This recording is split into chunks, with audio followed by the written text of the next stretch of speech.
Today, we're going to go through different types of notes, how long they last for, what their notation is, and what they're called. Let's hook into it. We're going to start by going through the main ones, and then I'm going to add a few that you might not have heard of before. Typically, the longest note we get to see is a breve, which looks like this and lasts for 8 crotchets. Then we have a semibreve, which, as the name suggests, is half of a breve. It looks like this, and it lasts for 4 crotchets. Then we're going to halve our semibreve and get a minim, which looks like this, and lasts for 2 crotchets. Then we have a crotchet, which looks like this, and of course lasts for 1 crotchet. Then we have a quaver, which is half a crotchet. Then a semiquaver, which is half a quaver. And a demi-semiquaver, which is half of a semiquaver. This is a tree which can help you figure out how they all relate to each other. Now, there are 2 different naming traditions that we usually see in Western music. That's the English naming convention and the American naming convention. We're going to add a couple of less common notes here as we go through the names and the symbols. To start with, we've got a note that in the English naming tradition we call a maxima.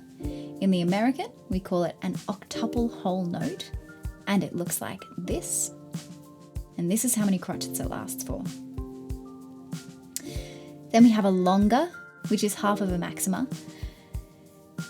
We can also call that a quadruple whole note. This is the notation, and this is how many crotchets it lasts for.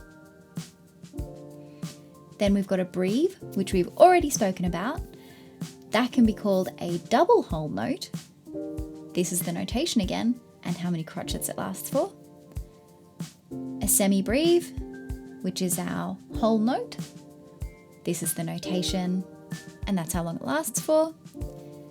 Our minim is going to become our half note. This is the notation and how many crotchets it lasts for. Then we have a crotchet, otherwise known as a quarter note. And again, notation, how long it lasts for. Quavers become 1/8 notes. Notation, duration. Semiquaver becomes a 16th note. Notation, duration. Demi-semiquavers become 32nd notes. Notation, duration. Now extending on that, we have a hemi-demi-semiquaver, otherwise known as a 64th note.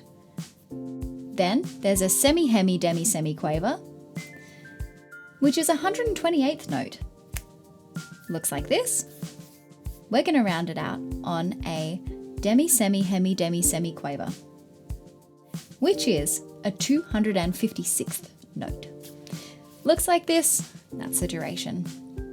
In our American naming tradition, we look at all of the notes in relation to a semibreve, our whole note. All of the other names relate to how many of those notes go into a semibreve or how many semibreves go into those notes. So when we're looking at that 256th note, there are 256 of those notes in a semibreve. I hope that's helped. It's a little bit wild and woolly, some of those names out there, but let me know if you've got any questions, and I'll see you next time.